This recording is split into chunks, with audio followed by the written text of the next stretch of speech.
funny thing is, when Cut It Up Def Bass Jams came out, we left off songs because, to quote Bob Smith, I'm not putting those on the CD because I want to see how this whole CD thing takes off, if it's going to go anywhere. So, oh well, we all know how that went.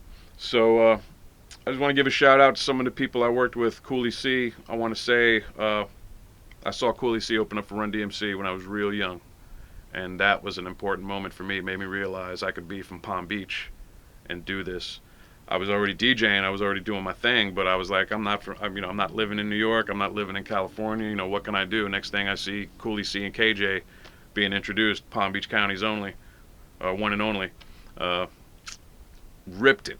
I saw that show and I left that auditorium, and that's when I was like, I'm gonna do this. I'm from Palm Beach County. And then 20 years later, Cooley C is one of my best friends. So life's got a funny way of doing that. So done a lot of music with Cooley, learned a lot from Cooley. Lon Alonso, had a great time making records with him. We still make records together every once in a while. We're grown men, we got families, responsibilities, but we still love the music. So occasionally we get together and drop a badass track, and hopefully we'll continue to do that.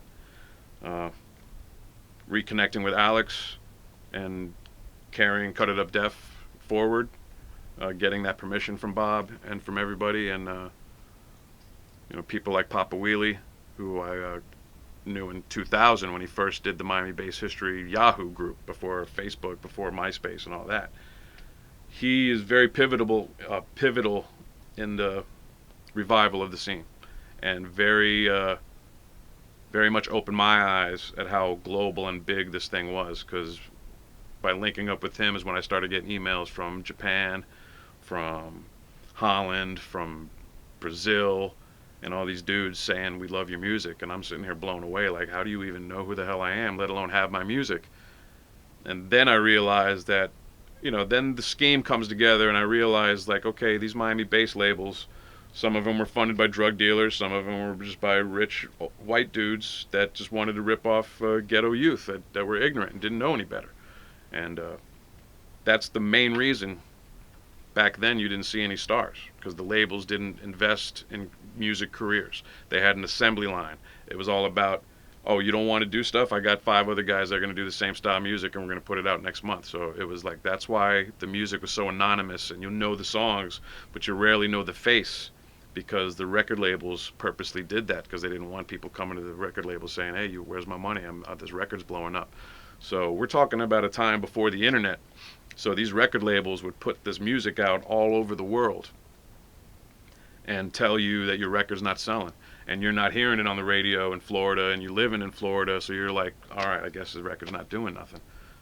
Then we fast forward 15 years when the internet's blowing up. I'm getting emails from China, Japan, everywhere in the world but Florida, talking about, great music. And so that's what me and Jimbo and Cooley, we got together with Fred Bernstein from Dynamix 2 Records, and he helped us go after Bo Crane. And it was business, nothing personal. I got nothing but love for Bo Crane. I think I learned a lot from the experience.